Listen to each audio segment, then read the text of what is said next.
Quando sumir esse vermelho, é sinal de que deu algum problema. Tá? Pessoal, então vamos lá. Na aula passada, a gente fez uma série de exercícios. Na verdade, a gente discutiu a questão de financiamento da empresa. Quando ela decide usar capital dela e quando ela decide usar capital de terceiro. E com relação ao capital de terceiro, a última questão que a gente fez ontem especificamente, perguntava como é que a gente estima capital de terceiro. Como é que a gente estima capital de terceiro? Olhando o balanço da companhia. Você olha o quanto ela consegue tomar emprestado, usa aquilo como proxy para determinar o custo de terceiro. É para fazer aquilo que a gente fez lá na segunda ou terceira aula, que é calcular convexidade, calcular duração, calcular valor presente, olhar cada tranche, né, trazer a presente, aquilo tudo que a gente já fez. É assim que se estima custo de dívida. Além disso, pessoal, o que determina o custo de capital de dívida na empresa, né, o custo da dívida? Não é só também olhar passado, né, não é só olhar pares. Uma outra coisa que é determinante no custo de dívida das empresas são os ratings. Isso aqui é fundamental para a empresa saber qual o custo que ela vai ter no mercado para tomar emprestado. O que são os ratings? Os ratings são notas de crédito atribuídas às empresas por agências de classificação. São três mais conhecidas, né? A Moody's, Standard & Poor's e Fitch. Elas têm aqueles degraus que a gente já viu na escultura, né? Que são aquelas notas de AAA até B, onde B é inadimplência e AAA é o maior nível de qualidade de crédito. A gente escuta muito, principalmente na mídia, rádio, televisão, a nota soberana para países, né? Então a gente escuta que o Brasil perdeu o grau de investimento. O que é perder o grau de investimento? É ser classificado nas agências de classificação abaixo do limite do grau de investimento, que é B. A gente hoje é BBB, 2 graus abaixo da linha de investimento. Quem classifica o país são as agências de classificação, elas também classificam os países, né? Para as empresas, elas são pagas, né? Então tem um problema estranho aí, né? Você paga para ser classificado. Esse é um problema das agências de classificação, que foi o cerne da crise subprime de 2008. Elas avaliaram os títulos subprime, emitidos por bancos, né, e classificaram esses títulos como AAA, ou seja, baixíssima probabilidade de sofrer inadimplência. E a gente viu na prática que aqueles títulos deram default, né, então eles estavam mal classificados. Quando foi se investigar, percebeu que eles recebiam propina para dar uma nota maior naquele título de classificação duvidosa. Tá? Então foi quando aí a qualidade dessas instituições foi posta em xeque. Em 2008 começou a se discutir se realmente as agências de classificação deviam fazer todo esse processo de avaliação de risco de crédito das empresas e governo.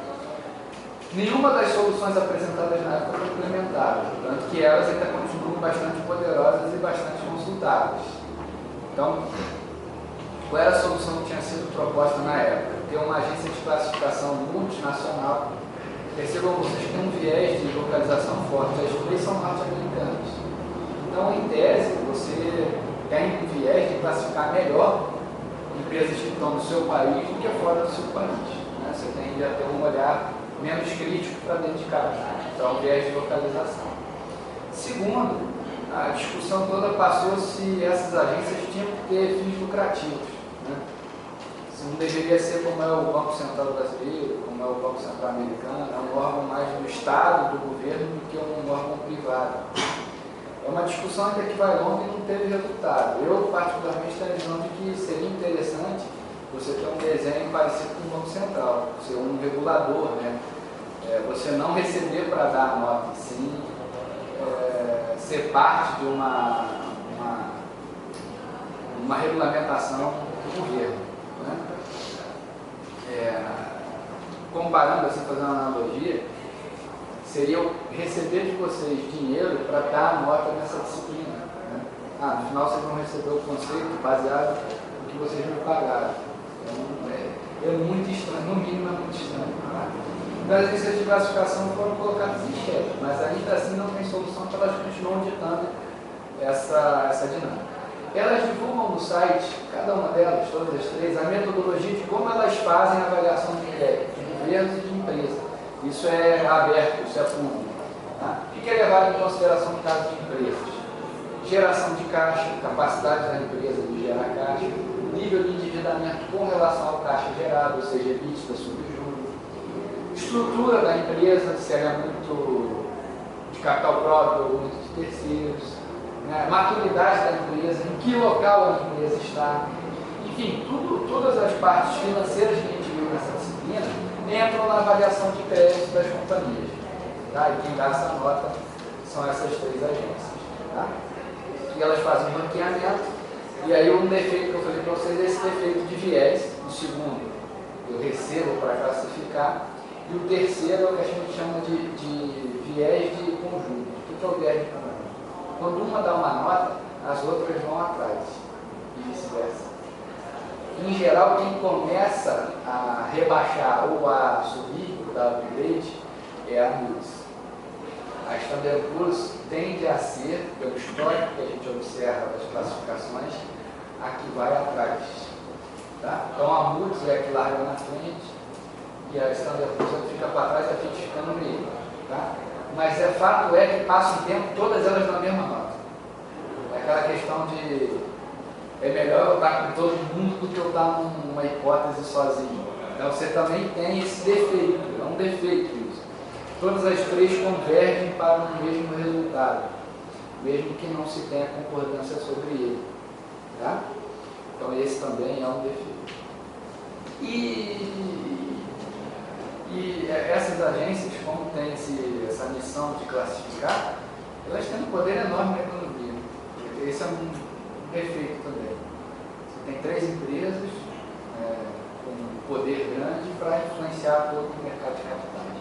Mas enfim, não pode crescer esse número de empresas aí.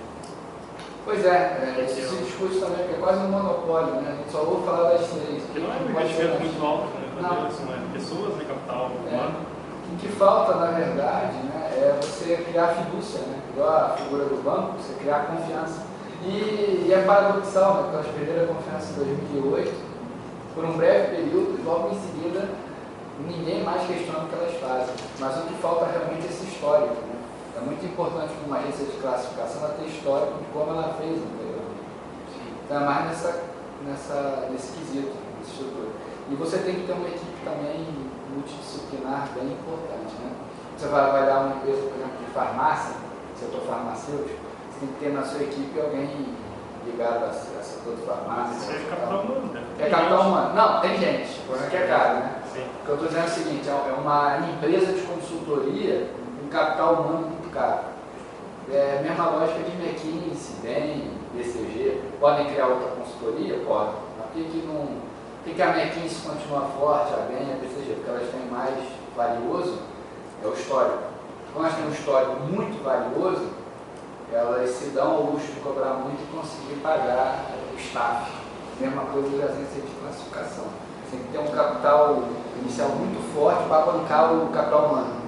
E quem entra na agência de classificação, em geral, é PhD, pessoal de doutorado. É caro essa turma. E é muito de cada área. A agência de classificação, ela classifica, como eu falei, desde farmácia até a construção civil. E passando no mundo todo. Então é caro. Mas enfim, precisa mudar um pouco, na minha opinião.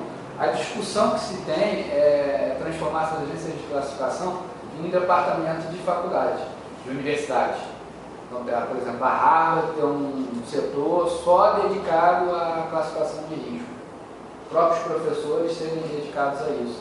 A USP tem um braço, né, a URGS tem um braço de classificação de risco. E aí o seu salário é fixo, você não recebe para classificar, e em tese você é mais independente, né? Como a faculdade é muito plural, você tem pessoas de todas as matizes, né? Você consegue ter uma avaliação menos enviesada. Essa é uma linha que se discute hoje, né? Agora, se isso vai vingar ou não para frente, é difícil. Até porque tem um lobby enorme das próprias agências, né? Como elas têm poder econômico, então realmente é difícil derrubar uma coisa. Mas enfim, é uma questão bastante interessante que três empresas, né, ditam todo o mercado de crédito.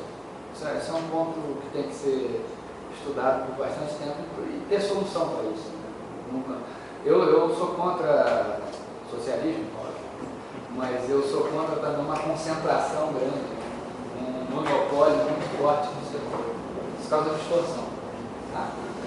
Bom, então as agências de classificação fazem esse papel, como eu disse para vocês, e tem um dado interessante. Como ela classifica países, o país, como a gente viu na aula de ontem, ele é o piso para quem vai tomar emprestado. Em tese, eu como empresa vou pagar no mínimo a Selic. Então é importante o que as agências fazem para classificar o país, para que determine o custo do país. Então quem determina o custo do país não é o mercado interno, não é o Copom. Muita gente se confunde, né? Fala, não, o Copom baixou o juro, aí tem essa discussão sem sentido. Por que não baixam para 8% de uma vez? Poder pode, o problema é que na classificação de risco, vamos olhar, olha, peraí, o Banco Central errou então da última vez, porque precisou baixar 4, estava errado o tempo todo. Aí o que acontece? Elas classificam mal o custo para tomar emprestado lá fora só, né? Então não adianta muito, né? Você tem que sinalizar muito bem, você tem que ter uma comunicação muito boa, porque elas fazem um papel de balizar o custo mínimo para as empresas, que é o risco do país. O Brasil, como eu disse para vocês, está 2 degraus abaixo da classificação de risco. Aí é uma discussão bastante interessante. O Brasil, qualquer país, na verdade, é tido como um risco soberano. Né? Esse conceito de risco soberano é o grau de classificação de risco do país. Existe alguma empresa, ou poderia ter alguma empresa dentro do Brasil com um rating melhor que o governo brasileiro? Entendeu a pergunta? É clara? Quero saber se alguma empresa pode ter uma qualidade de crédito melhor que o governo. Sim, pode. Tá? Então, embora o governo seja risco soberano, na prática ele não é. Tem empresas com risco menor que o próprio governo. Mas ainda assim a gente não usa essa empresa como proxy para risco zero. Tá? Só indica uma situação particular naquele ano que aquela empresa está melhor que o governo. Via de regra, o governo realmente é o ente de menor risco. Por quê? Porque ele é o único que detém o monopólio do empréstimo em última instância. A gente chama em inglês de last stand.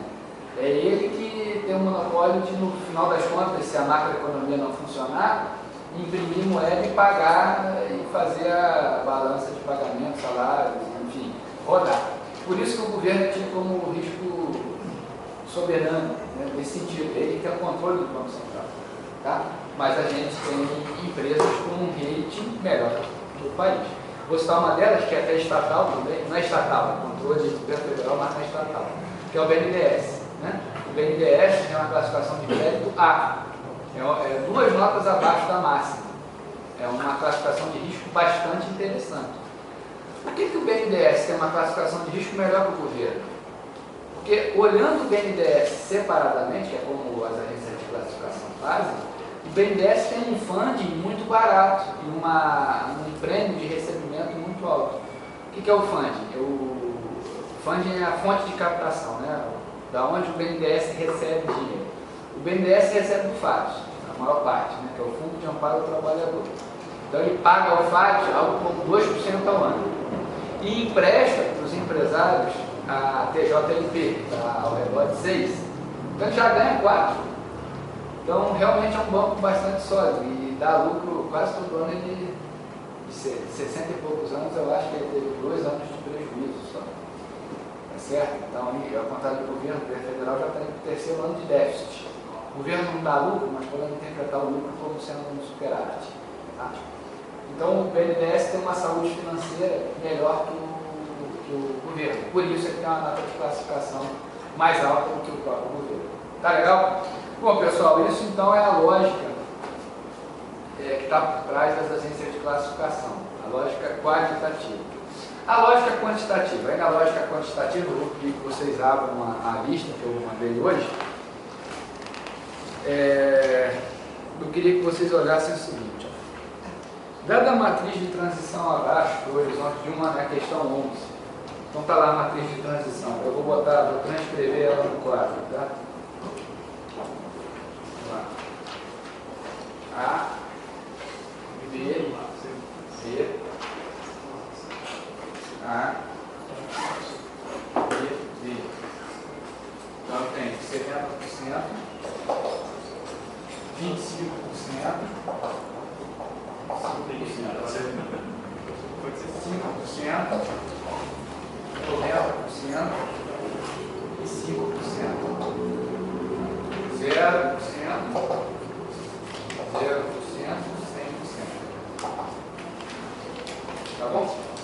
Então isso está dado para você. Supondo que a empresa alfa tem um rating D, qual é a probabilidade de default para 5 anos? Tá, vamos lá. Vamos antes entender o que é essa matriz de transição, o que ela nos diz. Tá? Pessoal, qualquer empresa que está classificada em agência, ela tem uma chance de continuar onde ela está, de sofrer um upgrade ou de sofrer um downgrade. São essas 3 probabilidades. Né? Então aqui está mostrando que se uma empresa é A chance dela permanecer em A é de 70%. Se uma empresa é A chance dela ser rebaixada para B é de 25%. Se ela é A chance dela ser rebaixada para B é 5%. Tá claro? Se ela é B e for... Se ela já é B, qual é a chance dela sofrer um upgrade para A? 5%. Se ela é B, qual é a chance dela permanecer em B? 90%. Se ela é B, qual é a chance dela ir para B? 5%. Se ela é B, qual é a chance de... Se ela é B, qual é a chance de ir para o A? 0. Se ela é B, qual é a chance de ir para o B? 0. Se ela é B, qual é a chance de ir para D? 100%. Vocês estão vendo então que quem entra em D não sai mais? Quem entra em default não consegue se reestruturar. Claro que isso daqui é uma fotografia desse exemplo, tá? Mas na prática é quase 100%. Uma empresa que entra em default é muito difícil que ela saia daí, pelo menos com um horizonte curto de tempo. Tá legal? Quando uma empresa entra em concordata, qual é o objetivo? O objetivo dela, ao pedir concordata, é parar de pagar o credor, para ela poder ter fôlego financeiro para se reestruturar, crescer novamente e aí sim voltar a pagar o credor. Mas a concordata é uma proteção judicial para a empresa tentar reverter esse quadro danoso. Tá legal? Qual outra característica importante dessa matriz? Isso aqui pode ser visto como uma matriz, né? 3x3. A chance de você ficar onde está é grande. Confere? Se eu sou A, a chance de permanecer em A é 70. Se eu estou em B, a chance de eu ficar em B é 90. Se eu sou D, a chance de ficar em B é 100. Então, pessoal, isso é outra característica de rating também. As agências de classificação dão upgrade ou downgrade pensando 20 vezes antes de fazer. Porque a hipótese mais provável é de eu classificar com a mesma nota da onde eu fui no período anterior. Repara que esse é o normal, né? E outra, quando tem downgrade ou quando tem upgrade, é notícia. Porque o normal é ficar onde está. Porque não tem certo. Não, tem. Tá? Aqui eu só fiz para simplificar e ficar com um monte de números. Mas a gravação é bem maior que isso. É B. Mas não vai ter B? Só vai ter B. B é o inadimplente. Tá? Pessoal, vejo que o vídeo deixa vocês bastante tímidos.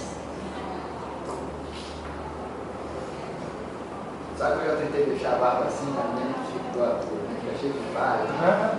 Aí eu sempre vou, acabo fazendo. Eu nunca fecho. Assiste.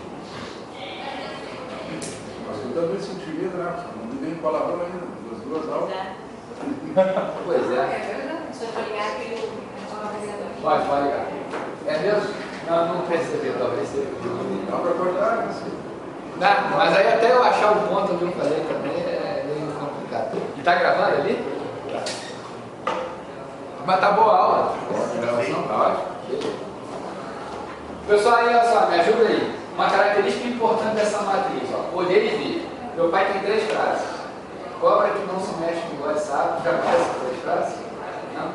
Cobra que não se mexe no gole sapo, ou seja, para dizer que nada cai do céu. A cobra precisa começar para sobreviver.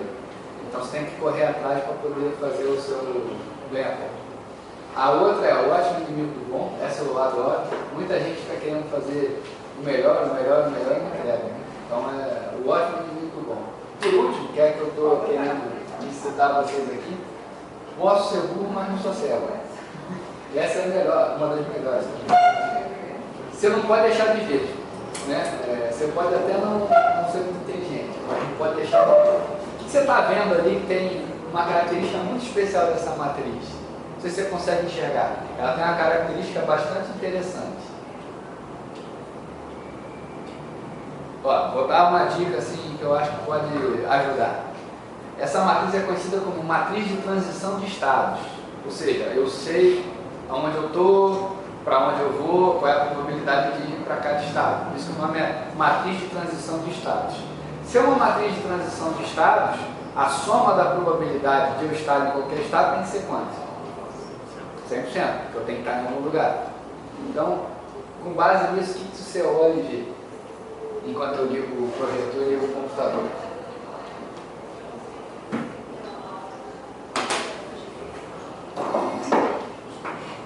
Alguém viu aí uma característica importante dessa matriz? Que é fundamental, todas elas são assim?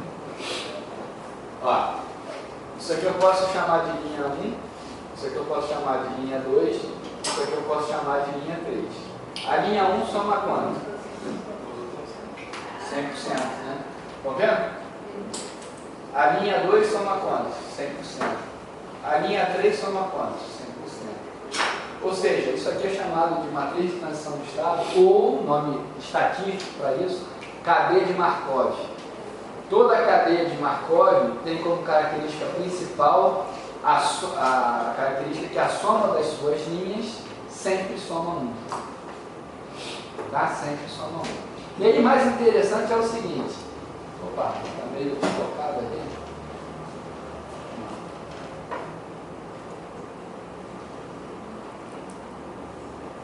Outra característica interessante. Ó, qual é a probabilidade de eu estar em A e ir para A? Continuar em A? 70. De A e ir para B? 25. Beleza, isso tudo é tranquilo. E de eu continuar assim no segundo período? Ou seja, qual é a probabilidade de eu ir de A para B no segundo período de avaliação? Oi? Menor ainda. Beleza, menor ainda. E como é que eu faço essa conta? Ir para uma pela outra. Probabilidade pela outra, não? Isso, exatamente. 0,25 vezes 0,25. Tá, mas eu não posso fazer assim, né? Eu multiplico o quê, então? Tá certo, mas eu multiplico o quê? Não posso multiplicar um número individual, eu multiplico o quê? A matriz. Tá? Se eu elevo a matriz ao quadrado, eu tenho a matriz de transição no segundo estado. Tá? Se eu elevo ao cubo, eu tenho o terceiro estado. Para inferir isso, como é que a gente vai fazer? Vamos pensar o seguinte, eu estou em A. Eu quero chegar, por exemplo, em B em 2 estágios. Ou seja, eu quero ver depois de 2 tempos. Então aqui seria um T igual a 1, aqui seria um T igual a 2. Bom, pessoal, é o seguinte, eu posso sair do A, ir para o A e depois voltar para o I e para o B. Essa é a possibilidade 1. Possibilidade 2, eu estar em A, ir para B e continuar em B. A outra probabilidade é eu ir do A para o D e do D para o B. Concorda comigo que são esses três caminhos? Tá? Então é o seguinte, qual é a probabilidade então de eu atingir A para B quando T igual a 2, ou seja, em 2 estágios? Vai ser o seguinte, vai ser o primeiro caminho, mais a probabilidade do segundo caminho, mais a probabilidade do terceiro caminho. Tá? Qual é a probabilidade do primeiro caminho? É a probabilidade de eu estar em A e continuar em A, B a A, que multiplica a probabilidade de estar em A e ir para B. Que multiplica a probabilidade de A para B. Tá legal? Mais a probabilidade de ir de A para B vezes a probabilidade de B para B. Então, a probabilidade de A a B vezes a probabilidade de B a B. Mais a probabilidade de ir para C, A para C, D, desculpa, o cérebro me enganou, A para D, que multiplica a probabilidade de D para B. Fechou, é isso. Bom, aí como é que eu faço essa conta de forma automática? Se você for fazer aqui, ó, concorda comigo que esse é o AB, desculpa, esse é o AA, esse é o AB e esse é o AD. Aí esse é o BA, gaúcho, né? A, BB. Depois eu corto essa piada no vídeo. depois BD. Aí depois BA, DB, DB. Tá certo? Bom, olha só, vê se você concorda comigo. Vou botar em formato matricial. AA, BA, DA, AB, BB, BB, AB, BD, BD. Se eu elevo isso ao quadrado, eu vou multiplicar linha, coluna.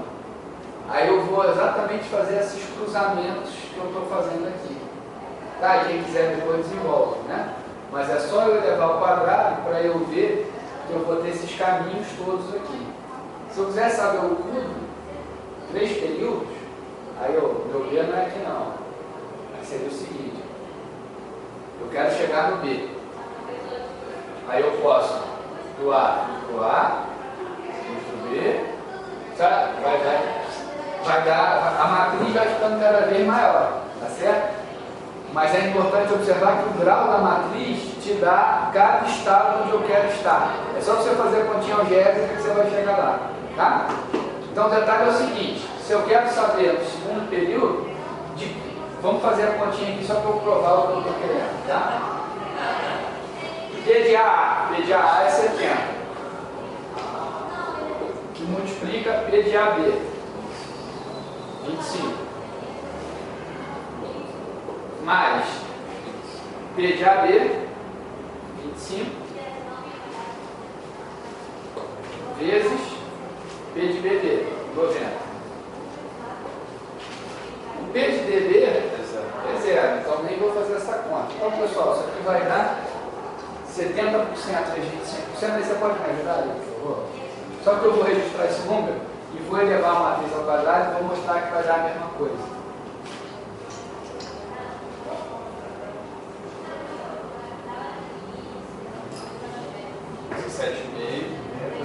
Então vou guardar aqui, ó, 17,5.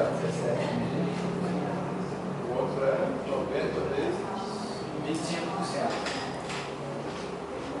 22,5. 22,5? Então tá. 40%, né? Então somamos 2 deu quanto? 40. Pessoal, então a probabilidade de eu ir do A para o B após 2 períodos é de 40%. Um período só, de A para o B, era 25. 2 períodos deu 40. E aí, está estranho isso?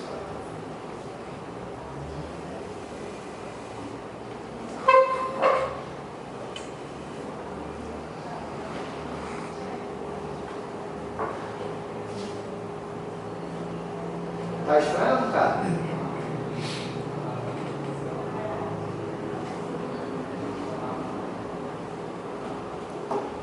Bom, oi? Sabe o que a gente tem que fazer? Vamos fazer o quadrado, para a gente observar isso, pode ser? E aí a gente tira, porque lembra que tu disse, ó, a probabilidade de ir para o A para o B é 25, então deu uma segunda vez é menor que 25, não foi isso que você disse? Isso é verdade? Vamos ver. Então, pessoal, vamos elevar a matriz ao quadrado. Tá? Eu vou fazer o seguinte. Me ajudem aqui, porque eu estou vendo que a resolução está ruim. Deixa eu mudar a resolução. Eu acho que fica boa nessa aqui. Ficou boa?